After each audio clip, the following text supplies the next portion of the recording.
குருவே சரணம். ஆன்மீக அன்பர்கள் அனைவருக்கும் இனிய வணக்கங்கள். நம்ம இந்த வீடியோ மூலமாக 2025ஆம் ஆண்டிற்கான ஆவணி மாத ராசி பலன்களை பார்க்க இருக்கிறோம். குறிப்பாக இந்த வீடியோவானது பார்த்தோம் அப்படின்னாக்கா மீனராசி அன்பர்களுக்கான வீடியோ. இந்த மீனராசி அன்பர்களுக்கு ஆவணி மாத கிரகநிலை ஆராயும்போது உங்களுடைய ராசிநாதன் சொல்லக்கூடிய கிரகமானது குரு பகவான் ராசிக்கு 4ஆம் இடத்துல குரு சுக்கிரனோட தொடர்பு ஏற்பட்டிருக்குது. ஒரு வளர்ச்சிக்கான ஒரு மாத காலகட்டம்னு சொல்லலாம். ஏன்னா 4ஆம் இடமானது ஒரு மனிதனோட வாழ்க்கையில் அழியா சொத்துக்களை சொல்லக்கூடிய இடம். வீடு மனை வாசல் வண்டி வாகன யோகத்தை குறிக்கக்கூடிய இடங்க. அப்போ தன் ராசிநாதன் 4ஆம் இடத்தை நோக்கி போய் அதோட சுக்கிரனோட தொடர்பு வருதுன்னாக்கா இந்த நேர காலகட்டத்தில் பூர்வ புண்ணிய சொத்து சோகத்தினால ஆதாயங்கள் பெறக்கூடிய ஒரு மாத காலகட்டமாக இருக்குது. வெகு நாட்களாக இந்த ஒரு விஷயத்துக்காக நான் காத்துட்ருக்கேன் சார், இந்த விஷயங்கள் எனக்கு நடக்குமா அப்படின்னு ஏங்கி தவிச்சிட்டு இருக்கக்கூடிய இந்த மீனராசி என்பவர்களுக்கு இந்த மாத காலகட்டம் ஒரு அதிர்ஷ்டத்துக்கான ஒரு காலகட்டங்கள். அதனால் இந்த மாத காலகட்டத்தில் நீங்கள் செய்யக்கூடிய விஷயங்களை செவ்வனே செய்து முடிச்சிங்கன்னா வாழ்க்கையில் வெற்றி பெறத்துக்கான ஒரு காலகட்டம் உருவாகுது. வரக்கூடிய வாய்ப்புகளை சரியாக பயன்படுத்தி கொள்ளக்கூடிய ஒரு மாத காலகட்டமாக இருந்துகிட்ருக்குங்க. அதே வேளையில் பார்த்தோம் அப்படின்னாக்கா உங்களுக்கு ராசியில் சனி பகவான் உட்காந்துருக்கனால 7.5 சனியின் தாக்கங்கள் தொடங்கி இருக்கிறதா அர்த்தம் அப்படின்றீங்க. ஆனால் 7.5 சனி இருக்கிறதுனால பெரிய அகலுக்கால் வைக்கக்கூடாது. ஏதாவது ஒரு சில விஷயங்கள் இருக்குது அப்படின்னாக்கா சிந்தித்து செயல்படுங்க. ஒரு தடவைக்கு 2 தடவை சிந்தித்து செயல்படுறது மட்டும் இல்லாமல் 4 பேர் கேட்டு நீங்கள் செயல்படுறது ஓரளவுக்கு நல்ல பலன்களை தருவீங்க. இப்போ 4 பேர் கேட்காம நீங்கள் முடிவெடுத்துனாக்கா அது சாதாரண தேவையில்லாத முடிவாக போய் மன அழுத்தத்தை கொடுக்கலாம், பொருளாதார விரயத்தை கொடுக்கலான்றீங்க. முக்கியமாக மீனராசி அன்பர்களுக்கு நான் சொல்லக்கூடிய கருத்துக்கள், இந்த மாத காலகட்டத்தில் உங்களுக்கு ஒரு அதிர்ஷ்டத்துக்கான அமைப்புகள் வந்துட்டுருக்கு. வாய்ப்புகள் வரும்போது சரியாக பயன்படுத்திங்க. அதாவது ஒரு புதிய முயற்சி எடுக்கலாம், உங்கள் நிறுவனத்தை கொஞ்சம் விரிவுபடுத்துறதுக்கான ஒரு வாய்ப்புகள் வரலாம், அல்லது யாராவது கொடுத்து உதவலாம். இந்த நேரத்தில் அது கொடுத்து உதவுறாங்களேன்ட்டு நீங்கள் ரொம்ப அகலக்கால வச்சுட்டிங்கன்னா அதை திரும்ப கொடுக்க முடியாமல் கஷ்டப்படலாம். அதனால் அதை சிந்தித்து உங்களோட தகுதிக்கு தகுந்த மாதிரி பெற்றுக்கிறது நல்லாயிருக்கும். ஜென்மத்தில் சனி இருக்கிறதுனால தேவையில்லாத பிரச்சனைகள் அவ்வப்போது வரலாம். தொழில் சார்ந்த விஷயங்கள் தான் பிரச்சனைகள் அதிகமாக வரதுக்கான வாய்ப்பு உண்டு. தொழில் செய்யக்கூடிய இடத்துல போட்டி பொறாமைகள் இருக்கும். கொஞ்சம் நீங்கள் விட்டு கொடுத்து போகணும். எவ்வளோ அடித்தாலும் நீங்கள் வாங்கிட்டு வெளியே வர்றது நல்லாயிருக்கும். இல்லை நான் செய்யாத குற்றத்துக்கு தண்டனைகள் கொடுக்குறாங்களே அப்படின்ற மாதிரி கொஞ்சம் நீங்கள் எதிர்த்து பேசிட்டீங்க அப்படின்னாக்கா இந்த சனி பகவான் ரொம்பவே உங்களை மன அழுத்தத்துக்கு உள்ளாக்கக்கூடிய ஒரு காலகட்டங்கள் உருவாயிடும். அதனால் சிந்தித்து நீங்கள் செயல்படுறது தான் அறிவின் திறமைகளாக இருக்கும் அப்படின்றத ஆணித்தரமாக சொல்ல விரும்புகிறேன். அடுத்தது பார்த்தோம்னாக்கா இந்த சனி பகவானோட அமைப்பு பார்க்கக்கூடிய இடங்கள் எல்லாமே கொஞ்சம் சோதனையை உள்ளாக்கக்கூடிய அமைப்புகள் உருவாகும். அப்போ ராசிக்கு உங்களோட ராசியிலேருந்து 3ஆம் இடத்தை பார்க்கறனால இளைய சகோதரத்துக்கும் உங்களுக்கும் ஒரு சில கருத்து வேறுபாடுகள் ஏற்படக்கூடிய காலகட்டம் உருவாகும். அதனால் சகோதர உறவுகளில் கொஞ்சம் விட்டு கொடுத்து போய்க்கங்க. இளைய சகோதரத்தில் ரொம்ப நெருங்கி வச்சுக்க வேண்டாம், பணகாசுகள் கொடுத்து கொள்ள வேண்டாம் அப்படின்றது விதிங்க. அடுத்தது பார்த்தீங்கன்னாக்கா முயற்சி 3ஆம் இடம் முயற்சி ஸ்தானம் வெற்றி ஸ்தானம்னால முயற்சி செய்யக்கூடிய விஷயங்களை ஒரு நபர்கிட்ட சொல்லிட்டு தான் அந்த காரியத்தை செய்யணும். செய்து முடிச்சுட்டு சொன்னீங்கன்னா அது பாதிப்புகளை தரும். செய்யறதுக்கு முன்பாக ஒரு தடவை கேட்டுட்டு ஆலோசனை பெற்றுட்டு செய்யறது ஓரளவுக்கு நல்ல பலன்களை தரும்.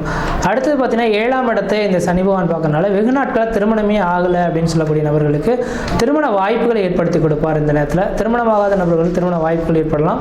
குழந்தை பேர் இல்லாதவர்களுக்கு குழந்தை பேர் உருவாகக்கூடிய காலகட்டம் உருவாகும். அடுத்த பார்த்தீங்கன்னா 10ஆம் இடத்தை ஜென்மத்திலிருந்து 10ஆம் இடத்தை சனி பகவான் பார்க்கறனால தொழில் அமையும். தொழிலில் எந்த விதத்தையும் குறைகள் கிடையாது. ஆனால் தொழில் பிரச்சனைகள் போட்டி பொறாமைகள் ஏற்படலாம். நான் சொன்ன மாதிரி கொஞ்சம் விட்டு கொடுத்து போகிறது தான் ஓரளவுக்கு நல்ல பலன்களை தரும். அடுத்ததாக பார்த்தோம் அப்படின்னாக்கா உங்கள் ராசிநாதனான குரு பகவான் 4ஆம் இடத்துலேருந்து அவன் 10ஆம் இடத்தை பார்க்குறார்.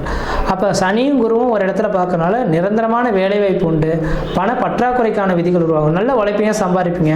ஆனால் சரியான நேரத்துக்கு அந்த செலவு பண்ணுறதுக்கு பணம் கிடைக்காது. இது ஒரே ஒரு விஷயம் தான் இருக்கும். ஆனால் எப்போ இருந்தாலும் அந்த பணம் கிடைச்சிடும். அதை பற்றி நீங்கள் எதுவும் கவலைப்பட வேண்டாம்.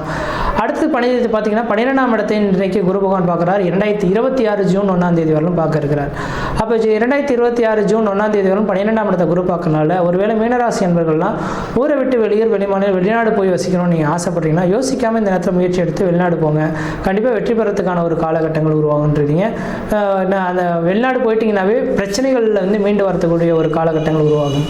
அடுத்து 8ஆம் இடத்தை இந்த குரு பகவான் பார்க்கறதுனால நீண்ட ஆயுளுடைய ஒரு ஜாதகங்களாக நீங்கள் இருந்துட்டுருங்க.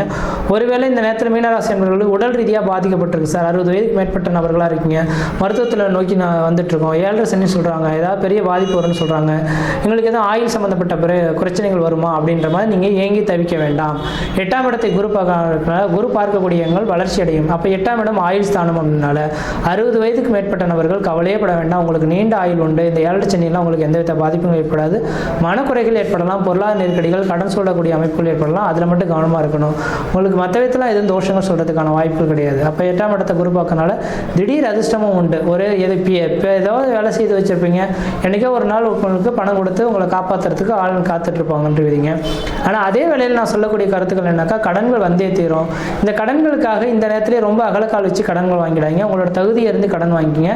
வீடு கட்டுவதற்காக, அதாவது நிலம் வாங்குவதற்கு, வீடு கட்டுவதற்கு மட்டும் கடன் வாங்குங்க. இது செய்தீங்கன்னா கடன் வந்து மீனராசிக்கு வந்தே தீரும். அதை யாரும் மாற்றி அமைக்க முடியாது.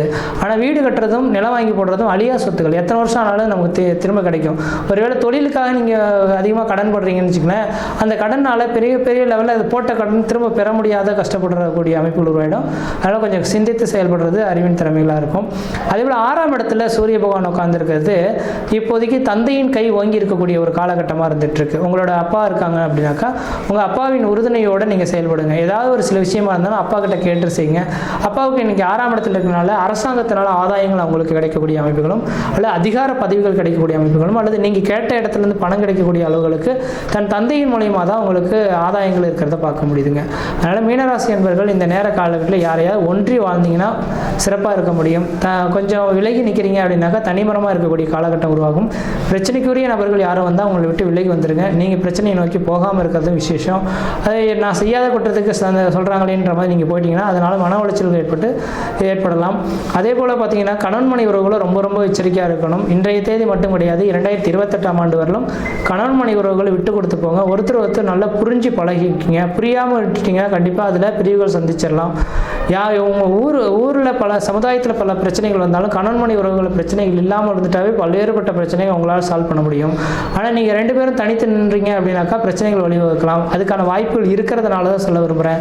இப்போ அதுக்கு மட்டும் வழிவிடாமல் நீங்கள் 2 பேரும் சேருங்க. சார் ஒருவேளை கணவன் மனைவி உறவுகள் பிரச்சனைகள் இல்லாமல் இருக்குன்னா என்ன சார் செய்யலாம்னாக்கா அர்த்தநாதீஸ்வரரை வழிபாடு செய்கிறது மிகப்பெரிய ஒரு விசேஷத்தை கொடுக்கும். ஆணும் பெண்ணும் கலந்த அர்த்தநாதீஸ்வரர் போயிட்டு வழிபாடு செய்துங்க. வழிபாடு செய்துட்டு வந்தீங்கன்னா ஒருத்தர் கொஞ்சம் விட்டு கொடுத்து போகக்கூடிய அமைப்புகள் உருவாகும். அதே போல் அரசு துறையில் வேலை செய்யக்கூடிய நபர்களுக்கு உங்களுக்கு அரசு வேலைகளை விட்டு விலகி வந்துடலாமா, எனக்கு உயர்ந்த அதிகாரிகள் பெரிய பணிச்சுமை கொடுக்குறாங்களேன்ற மாதிரி நினைக்கலாம். கண்டிப்பாக கஷ்டமாக நஷ்டமாக நீங்கள் அந்த வேலைகள் அப்படியே கொண்டுட்டு போயிடுங்க. இல்லையே அவங்க விட்டுட்டிங்கன்னா வாழ்க்கையில் ரொம்ப கஷ்டப்படக்கூடிய அமைப்புகள் உருவாகும். வெளிநாடு வாய்ப்புகள் பெறக்கூடிய நபர்களுக்கு மட்டும் வெளிநாடு வாய்ப்புகள் மிகப்பெரிய ஒரு அதிர்ஷ்டத்தை கொடுக்கும். வாய்ப்பு கிடைச்சால் அதை பயன்படுத்தி பாருங்கள். மற்ற இதெல்லாம் தோஷங்கள் கிடையாது. நான் சொல்லக்கூடிய இந்த நேர காலகட்டத்தில், இந்த மாத காலகட்டத்தில் ஒரு சுப செலவுகள் ஏற்படக்கூடிய காலகட்டமாக இருக்குது. திருமணமாகாத நபர்கள் திருமண வாய்ப்புகளும், குழந்தை பேர் இல்லாத நபர்கள் குழந்தை பேரும், வீடு முனை இல்லாத நபர்கள் வீடு முனை வாசல் வாங்கக்கூடியவங்களும் கட்டக்கூடியவங்களும் உருவாகும். தொழில் அமைப்புகளை ஒரு சில மாற்றங்கள் ஏற்படக்கூடிய காலகட்டம் உருவாகும். அந்த மாற்றங்கள் இருந்தால் ஏற்படுத்திக் கொள்ளுங்க. முக்கியமாக வெளிநாடு வெளிமாநில தொடர்புகள் இருந்தால் ஏற்படுத்திக் கொள்வது நல்லாயிருக்கும். சொந்த பந்தத்து உறவுகளை ரொம்ப நெருங்கி பழக வேண்டாம், அளவாக வச்சுக்கோங்க. சகோதர உறவுகளை கொஞ்சம் விட்டு கொடுத்து போய்க்க நல்லாயிருக்கும். தந்தையின் கை ஓங்கி இருக்கனால தந்தையோட கொஞ்சம் நீங்கள் அனுசரித்து போனீங்கன்னா அவங்களுடைய ஆறுதல்களாலையும் அவங்களோட வளர்ச்சியாலும் நீங்கள் மெருகேறக்கூடிய ஒரு காலகட்டமாக இருக்கும். மற்ற விதத்தில் இந்த தோஷங்கள் பாதிக்க முடியாது. இந்த ஆவணி மாத காலகட்டத்தில் ஏதோ ஒரு சுப நிகழ்வு உங்கள் குடும்பத்தில் செய்ய போகிறீங்க. இந்த குடும்பத்தில் செய்யக்கூடிய சுப நிகழ்வுகளுக்கு தடைகள் இல்லாமல் இருக்கணும் அப்படின்னு நினச்சிங்கனாக்கா இந்த மாதத்தில் வரக்கூடிய பிரதோஷ காலகட்டத்தில் நந்தி பகவானுக்கு 1 லிட்டர் பாலும் 1 முழம் முல்லைப்பூ வாங்கி கொடுத்து அர்ச்சனை செய்வதன் மூலமாக இந்த மாதத்தில் நடக்கக்கூடிய நிகழ்வுகள் தடை இல்லாமல் நடக்கிறத பலன்களை பார்க்க முடியுன்றீங்க. மற்ற தோஷங்கள் பாதிக்க முடியாது. சீரும் சிறப்பாக இருப்பீங்க, நலமாக இருப்பீங்க. நன்றி, வணக்கம்.